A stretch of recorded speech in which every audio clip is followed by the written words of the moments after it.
Hey there, everyone. Welcome back to After Hours. Today, you're watching a very special episode, listening to a very special episode, because there's only two of us. It's just me and Ryan Hain today.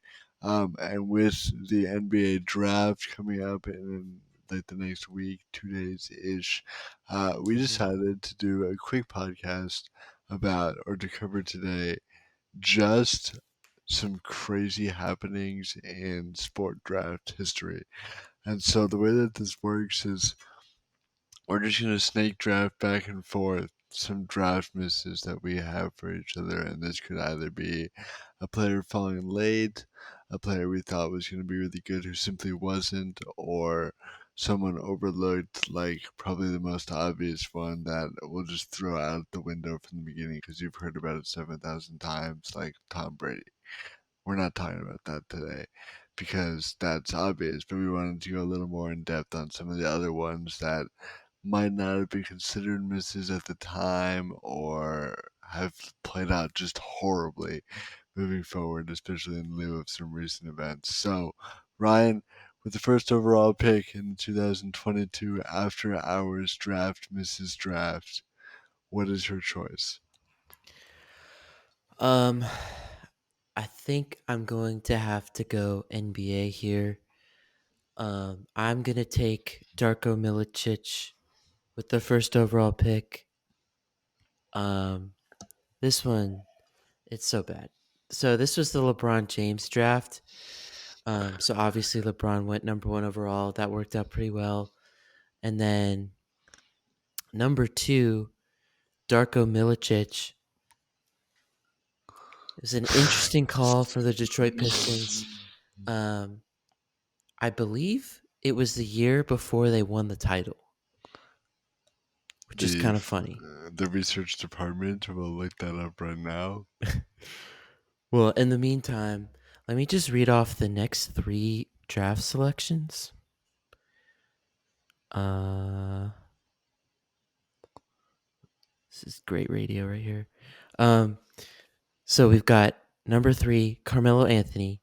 Number four, Chris Bosh. Number five, Dwayne Wade. Um, That's a terrible lineup right there. yeah, and I think one of the craziest hypotheticals is did you find the when the Pistons won? I did. So the Pistons proceeded to start their run of back-to-back finals appearances. They won 4-1 over the Lakers in '04, and then lost to the Spurs 4-3 in '05. So yeah. So the year after this draft, so not the same year, but the year Yeah, after, yeah, yeah. they won the finals. I just wonder what would have happened if they actually got any of the next three players, Anthony, Bosch, or Wade. Like this team, like the team that won the finals, um, was definitely like defense first. And if they Mhm, had one of these like dynamic offensive players, I wonder if they would have won more titles or mhm. anything like that. Because the team they had was kind of just a special blend of nobodies, or not nobodies, but um, It was Ben Wallace, underdogs. Rasheed Wallace, Chauncey Billups, uh, Darko, of And course. They were head coach Larry Brown.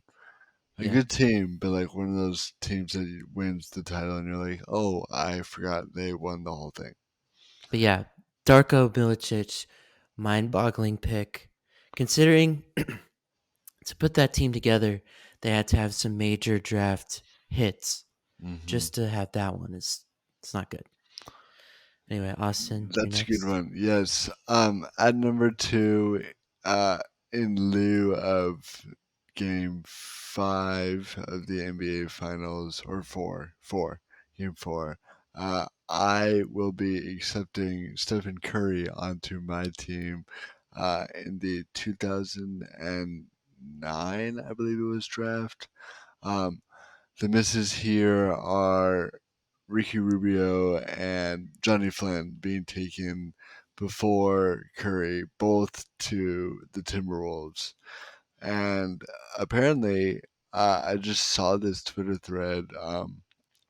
It's by some guy at SPFFL Pete on Twitter, but Curry said he wouldn't come to Minnesota because they wanted him to play the two, and Curry didn't want to do that, so he didn't. And then they ended up taking, instead of Curry at 6, they took Johnny Flynn at 6, who also was a point guard to pair with Rubio, who they took at 5 right before it. So that was just a whole mess.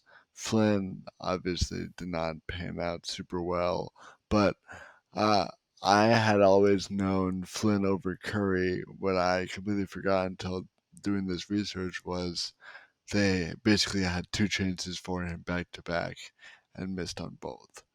So tough luck for the Timberwolves, who have just helped the Warriors out for years now. So that's my pick at 2 is Johnny Flynn and Ricky Rubio over Stephen Curry. Yeah, that is a very Austin pick. You know Austin. This could have been my number one easily, and it is Mike Trout falling Mm, to pick number 25 in his draft in 2009. Um, if you haven't seen this YouTube video, you should watch it. It's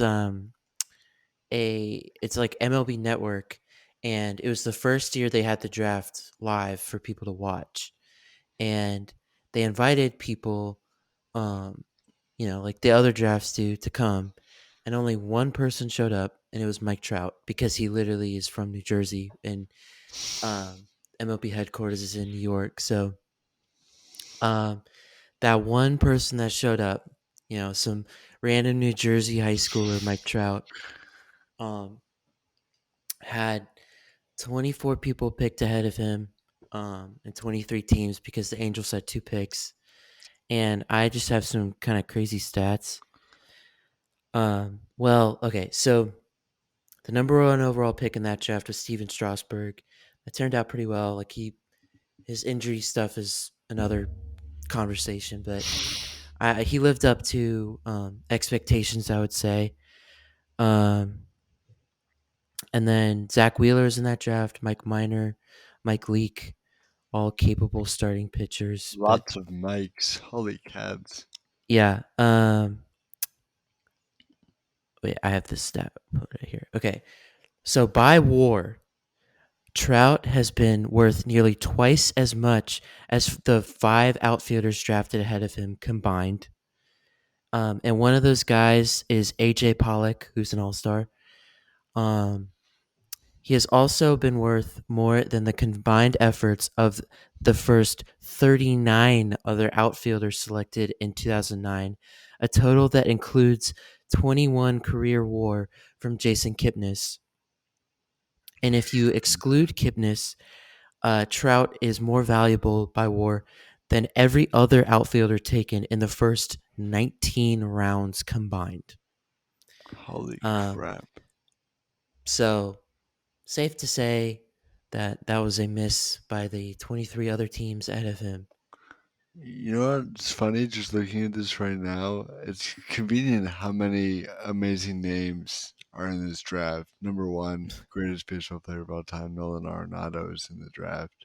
But um, uh, crap, the the Cardinals pitcher who just went 8-2, Miles My, Mikolas. Michaelis, yeah, Miles Mikolas also drafted 7th round in this pick, and Paul Goldschmidt went 8th round this year. yeah. So No, it's just kind of a crazy draft. and Matt And Mike Carpenter. Trout is, yeah, Mike Trout's better than all of them. I agree. I just And thought it was like, funny based on like the fact that like all four of those guys except for Arenado have made like MLB major headlines in the past week, and they're all from the same draft.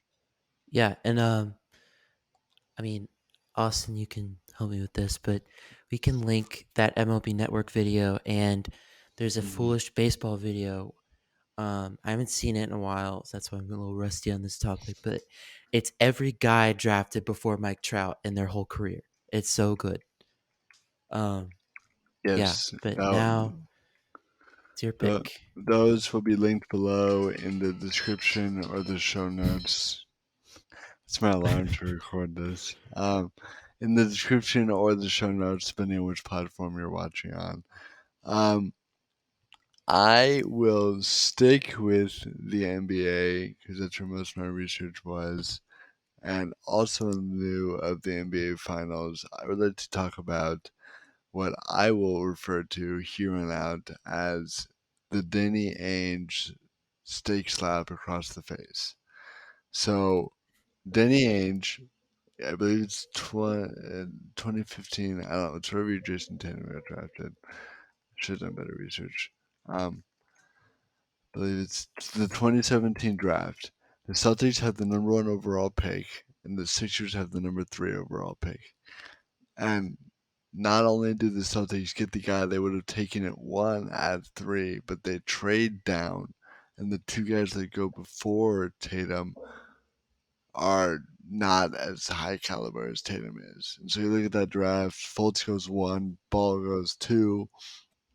Fultz injury mired his whole career, but is having a under the radar, not resurgence, but like he's playing like someone who could have He's been having drafted. a good season. He had a good season for like a late first rounder. Yeah, yeah. For like someone drafted 20 to 30, he's having a good season in Orlando. And Ball has battled injuries this year, but it was pretty good for his first 2 years in the league. But Tatum obviously is the best out of those three.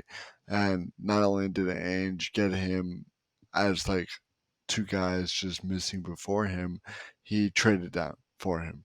So that's one for me that I these are so hard because you give guys who you think would be great and then they simply just aren't. So that's mine at the number four overall pick here is Tatum in 2017. So I'm gonna go the NFL here. This is um this man. What year is this? I have screenshots of all these drafts, but I cut off the date. It's the Patrick Mahomes draft. Uh, I think that that might be the is, same year. that is 2017 as well.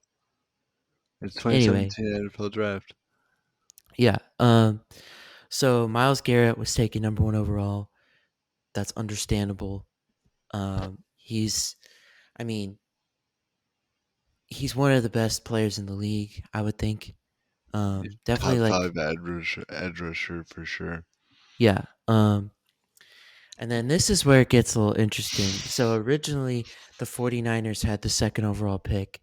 They do a pick swap with the Bears and the Bears had the third pick, the 49ers had the second, so they flipped it, which was I don't understand that, like, to begin with. Like, they're right behind you. Like, and like, they gave up picks to do this. Um and that pick that the Bears took was Mitchell Trubisky, and we all know how that one turned out. Hmm. Um I am still kind of a Trubisky believer, but he is no Mahomes, to put it lightly. Um, it was it's just a trade that haunts the Bears. Um, I mean, just a pick that haunts the Bears to this day. Um, and if we keep going in the draft, there's some kind of really bad picks until you get to Mahomes. You mean Number 4, Leonard Fournette. Corey Davis at 5 to Tennessee. I don't think Fournette is necessarily a bad pick though. I think he was a bad pick. I don't. That's my take. I don't think it was a bad pick. I think Ford's a little high Okay, for well, what he's let's go to produced. number 8, where the Panthers took McCaffrey. Now, do you think Yeah, it's a bad pick? I mean, when you compare it to that, yes, but Leonard Fournette is still like a starting running back, and he's probably a top 20 Yeah, but running he's back not in on the the league. team that he was drafted on. That's fair. Well, that's because of different reasons, but I don't know. I don't think it's a good pick. Then there's Jamal Adams at 6, which is okay. Um, and then Mike Williams, Chargers. It's not an awful pick, but he still um, hasn't like shown his full potential. Then back to Christian McCaffrey at 8. I mean, injury stuff aside, that is a home run hit pick, but Hmm. still before Patrick Mahomes. John Ross, Yeah, John Ross. the alleged fastest man. Well, that honestly like We can go into is almost as conspiracies. bad as Trubisky. John Like, Ross has done nothing. yeah, Did like that. nothing, done nothing. I think like, when I think of John Ross's NFL career, there's like a single play that's a highlight in my mind. It's just a horrible pick. Um, and Mahomes is obviously you know top five quarterback in the league. I don't think. I mean, he's probably he's. I know he's the best quarterback in the league. I'm just gonna say it like he is. And nine other teams missed on him. Yes, So, very not good. all right, you're up. My next pick actually piggybacks well off this. And so, as Ryan mentioned earlier, the Browns took Myles Garrett at number one overall, which is a good pick. It's fine. Um, Proceeded to pass on Mahomes and Deshaun Watson in that draft. If you look to 2018, it gets worse because the Browns had the number one overall pick again, and they used it on Baker Mayfield, who is my pick for this, as he's been okay. He's been a very average NFL quarterback, if not below average. Shown flashes of top 15 ish quarterback, but has also shown flashes of like bottom 25. So he was taken before notable quarterback in this draft, Josh Allen, and also notable quarterback Lamar Jackson, who unfortunately was taken one pick before the Browns would pick again. But I just think that this shows the prolonged issues that Cleveland has had with drafting, where they just can't seem to get it right, especially at number one. They Denzel Ward and Myles Garrett, two great picks, but because they picked Baker, they didn't really have that star quarterback to build around, and the team didn't do much. So that's my pick there. Especially in the wake of the the Baker and um, Deshaun Watson craziness that's happening now. It just looks really bad. All right, well, I'm gonna do one more NFL one really quick. Um, I really hope you have the one I have on my notes because I really want to talk about it too. is it 2014? Maybe. This is Clowney number one overall. I believe it is. Okay, there's just so many misses in this draft. It's not Um, this draft. okay, Clowney's like okay, like he's Hmm. an above average D lineman, I would say, but not number one overall pick worthy, in my opinion. Hmm. And then we get to Greg Robinson for the Rams, not even That in the league anymore. Then we get Blake Bortles.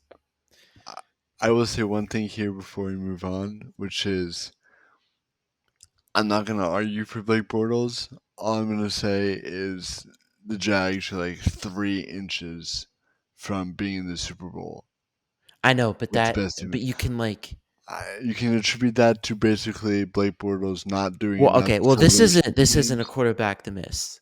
No, So okay, I'll just talk about who. So we go down to 13, and we get to Aaron Donald.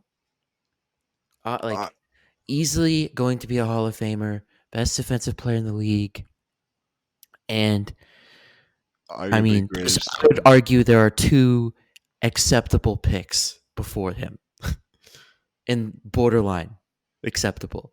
Two Yeah, the 12 selections before Aaron Donald, there are two acceptable picks. is Khalil Mack Um, one. yeah, Khalil Mack is one who like he's on the Chargers now, right? Yeah, he So is. I'm excited to see that. But I I'm a agree. big Khalil Mack fan. I like watching him play, and his peak is comparable to Donald. His I would peak is say, comparable to Donald's consistency, yeah, which which makes is insane. Donald so much better. Um, well, okay. I don't know. Mm, Honestly, that's the only one where I'm like, okay, I guess that's fine. But like, there's like some okay players. There's Jake Matthews, the Falcons, Mike Evans, and Odell. But like, Adele. Odell was probably like the third, you know. But Yeah, anyway, that is just a whole like. I understand like he was undersized, but the fact that so many teams passed on him and what he's become, it just looks horrible. yeah. That's a bad one. The one I was gonna mention, and you and I both know it well as NFC South watchers for years, is the 2012 NFL Draft, and I can still tell you exactly where I was sitting when the Bucks at number 7 decided to pass on a middle linebacker from Boston College and instead took Mark Barron. And then I had to watch for the next 5 years of my life Luke Kuechly just wreck the I'm gonna be Bucks. honest. I don't even know who Mark Barron is. He was serviceable. He was nothing great, but he was serviceable. So just your typical Buck. Yeah. Funnily enough, at 31 in that draft was Doug Martin, who's like top 6 Bucks running back of all time. But that draft That's was not also, saying much. and whatever. That's also Trent Richardson also won that draft. That was bad. That is not my selection though. My selection is the absurdity that is the 2011 NBA. No, no, no, not that one yet. Durant. Greg Oden being selected over Kevin Durant. If we pull that draft up, there is like Oden over Durant looks bad. And then you sort of look at like who else was on the board there, and it gets worse because Horford was on the board. Horford's been better than Odin. Joakim Noah was on the board. He's been better than Odin. Conley was on the board. He's been better than Odin. It doesn't look great. Now, Odin was really good in college. You can't deny that. You can understand why they would get it wrong there, but anytime you miss out on, or anytime you take a generational talent player is taken behind you, it's going to be looked at in poor light. And so Kevin Durant being taken behind Greg Oden is my pick here because it is bad. Um, I'm just looking at the screenshot I have of this draft, and it cuts off at 28. But there are I've counted 16 guys who I would argue are better than Greg Oden in the NBA. Yeah, I can see that. Yeah. I can see that I pretty would. well, You could have taken Nick Young, and he had a better NBA career. Swaggy Pete. which is saying a lot. Yeah. But yeah, no, that's an all timer. Honestly, that could go no, that could have gone number one overall. I mean, I think I think Durant is probably the best scorer I've ever seen I agree. in the NBA. He's Um, I don't understand how he does it, but he does it, and yeah. it's so impressive. Well, I mean, he's like basically 7 feet Yeah, and just Chet can Holmgren. is something like that. Well, I've got a another NBA one. This one, I like understand the miss. I like understand why people didn't pick this guy. hmm Um, I didn't know what you're going with here. yeah, I'm gonna go the Giannis draft.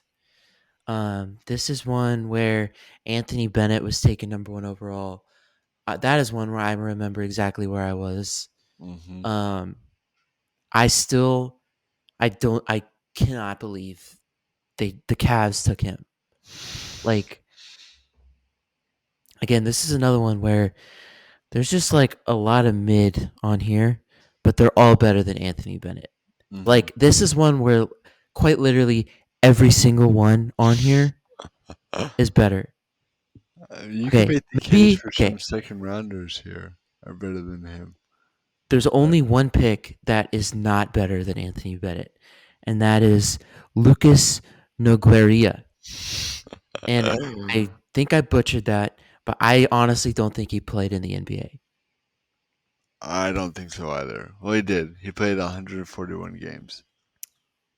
Oh, well, that's better than Anthony Bennett. So, um, Uh, yeah, it's 10 games short of Anthony Bennett. But Anthony Bennett's value over replacement player was a negative 1.3, which is worse than guys who literally did not play in the league. yes, um, Giannis fell to 15. And the reason I was saying earlier, like, I mean, he was straight out of Greece, just absolute like skin and bones. Like, I understand why people did not want to take him, but especially once you get down to this like 15 range, bottom of the lottery, like you kind of should be taking those swings. Hmm. Um, so yeah, there's a lot of teams where it's like the hypothetical what if they got Giannis. And this is also a situation where like if he didn't go to Milwaukee, like would other teams have had the patience to develop him? Yeah. Um, so I mean, obviously he fell in the right spot. But yeah, it was a very interesting draft. Yeah, I will, for sake of just keeping it with the foreign guys who were overlooked, we'll go 1 year in the future to the 2015 NBA draft. And if we scroll all the way down to the second round, not even the first, the second, we find or maybe it was in 2015. Was it 2013? Oh, Oh, how mine. did I? No, no, mine. How did I botch this one? Oh no, it's 2014. I'd already moved it over. The 2014 draft, yours was 2013, right? I believe so. Okay. Mine in 2014 at 41 is one player coming from Europe, Nikola Jokic. So, like, you can't really hate people for taking a chance on European talent and or for not taking a chance on European talent when you've been scouting reports here in America. Like, looking at it, the last player I remember who was foreign, who wasn't Luca, that was supposed to be really good and simply wasn't, was like Dante Exum. And he was, funnily enough, the same year as this one. Um, and he just wasn't anything like he was described. And so, like, I mean, you look at Porzingis, he was okay. He was really good for a while. Dragon Bender, he was okay. He He was not actually good. was terrible. It's a lie. Frank Ntilikina is also Frank one that was not Taylor, great. yeah. And then you have Luca, who obviously is a hit, but then there isn't really like another standout foreign guy. And when you look at most of the misses in the NBA on this list, it's the foreign guys that are where the misses come from. Like, I mean, we could look at 2011 if you wanted to, where Kyrie Irving goes number one, and then it's just straight role players or nobodies until you get to Kemba and then Klay Thompson at 11. And it's just a chance that when it hits, it works great, and when it Yeah, doesn't, it NBA is doesn't. like it's the league with the most misses in my opinion. I mean, cuz there's just Well, the least amount of spots. yeah, I would. Um I have an argument sort of against that. If you would like me to oh, go into that yeah, go right for it. now, um, when we were talking about this, we were looking at sort of like how do you define a miss? And one of the hard things that we looked at was looking at the world of hockey, where like there's 7 rounds and Yeah, no, there's I some. looked at a couple. You're right. There's So so many bad I players. will, I will, I will bring up this point and I will leave it at rest. I have taken, courtesy of Hockey Lines, the starting three forwards, two defensemen, and goalies for each of the Stanley Cup final teams. So that's Landeskog, McKinnon, Valerie Nichushkin, Cale Makar, Devin Tays, Darcy Kemper for the Avalanche.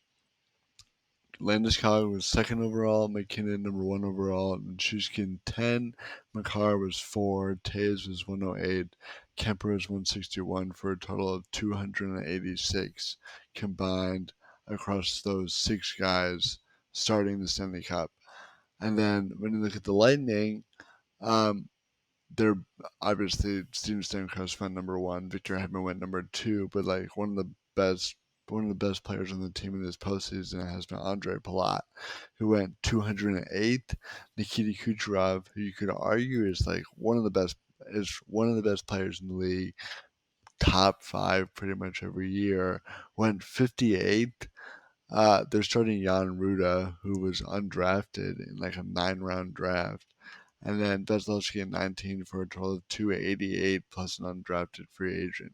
So the talent pool for the NHL, I think you can also sort of attribute it to the MLB and the NBA as well. When you start incorporating foreign players more and more, you sort of have these wide ranges in talent where you've one foreign guy like Giannis, Jokic, Doncic, who are crazy good, and then you have a guy like Darko Milicic, Dragon Bender, Dante Exum, who are like, nah.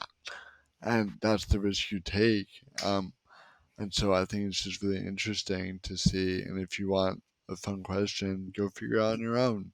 What what league do you think has the most draft variability from talent to talent?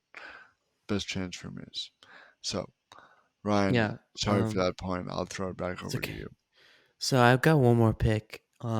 So let's do one each, I guess. Hmm. Um, so this is back to baseball. I was when I was doing research for this. This is like just from like first to second overall pick. This is one of the craziest differences I've seen, especially with baseball. It's so easy to just measure someone's career with WAR.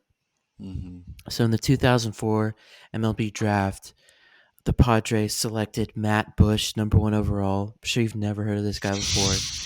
2.6 career WAR. Um, I'm sure I've heard of the guy who went second. yeah, it was Justin Verlander. Oh yeah. Um, he was obviously by the Tigers, and so remember that number 2.6 career WAR. Justin Verlander has 72.1. Um, and I was kind of reading the story under it. I think it was on MLB.com, and San Diego wasn't even considering Verlander for this pick. Um, Dang.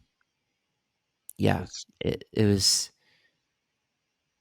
that's not a a good pick. tough look. Yeah, Verlander is probably gonna be a Hall of Famer, still dominating the league today. Yeah. Um, yeah. So what's your last pick?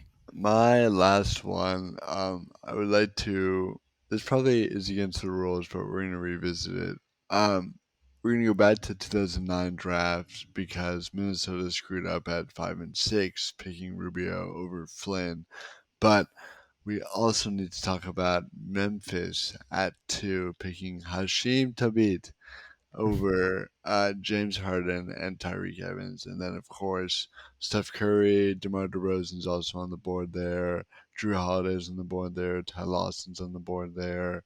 Um, a whole lot of players who could go above that. Look at Jeff Teague still on the board there. Brandon Jennings still on the board. Patrick Beverley's still on the board. Danny Green's still on the board. Probably not going to be taken at number 2, but Hashim Thabit does have a negative WAR technically, so not a good look for them.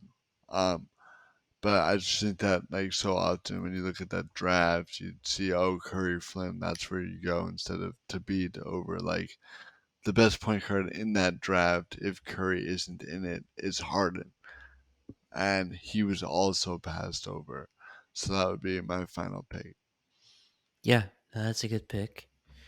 Um, so to kind of round this out, we're gonna each do a little kind of hot take here, and we're gonna take a draft from any league, um, like from the last year, and pick who might be on like this list, like another time we did it in a few years.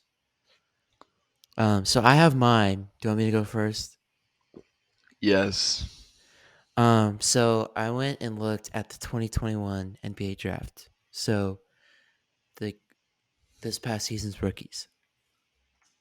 Um, And I think that there are three guys taken after the first two picks that will be better than the first two guys. So Cade Cunningham is taken number one overall, and I really like him, but I'm just a little worried about his scoring and shooting. Um, and then we got Jalen Green, who I'm not worried about his shooting and scoring, but I'm kind of worried about like everything else. Um, and right after that, the Cavs got Evan Mobley. I am a huge Evan Mobley believer. I think this guy is going to be a perennial All Star for the Cavs, and I just I love watching him play. Like someone that big playing that position should not be able to move like he moves, and Mhm, he's I think he has the potential to be like all defensive player kind of defense. mhm, And then we've also got Scotty Barnes with the Raptors. Another player I love, like, was step for step with Mobley in this rookie of the year race. Um, I just really love what he brings to the Raptors. He's like kind of exactly what they needed. Just kind of this dynamic wing scorer. Um, and then this is kind of where it gets to my hot take part. I think I really believe in Josh Giddey. And he went to the Thunder at 6. I think he can be better than Green and Cunningham. Um, mm. I love watching him Wow. play.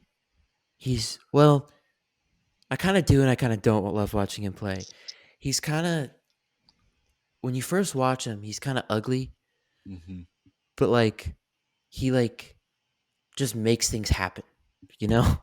mhm. And watching him and Shy um play next to each other is going to be fun to watch. And with the Thunder with all these picks, I I just think that Giddy is going to be able to fit with whatever they put around him.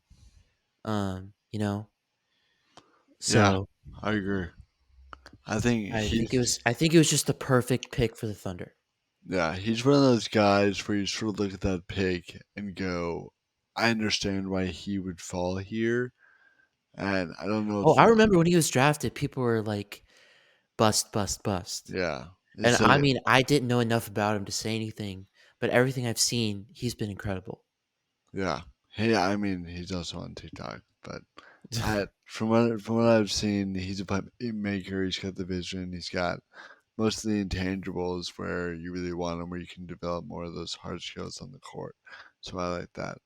I will take my focus. I think it's really funny how you did most of your NFL draft busts and then went to NBA for your prediction, and I did most of the NBA, and now I'm going to the NFL for my prediction.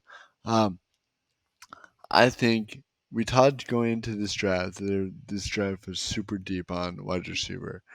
Um, and I think the top five guys are really great. Five guys being uh, Drake London, Olave Williams, Jahan Johnson, I believe Burks, but he might not be up there. Christian Watson, I guess, technically.